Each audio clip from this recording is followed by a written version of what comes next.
Ndugu zangu, hapa tupo katika eneo la Ziwa Nyasa.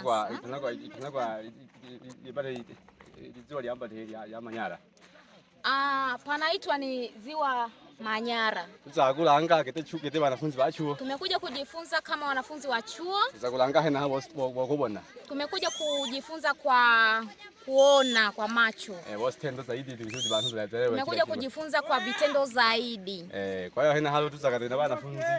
Hapa tumekuja tukiwa na wanafunzi wenzetu na wafanyakazi wa pale chuoni kwetu. Tumekuja na masuala mengine ya kuendesha baskeli.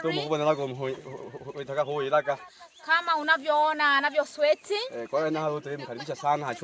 Kwa hiyo tunawakaribisheni sana katika chuo chetu cha Cambridge.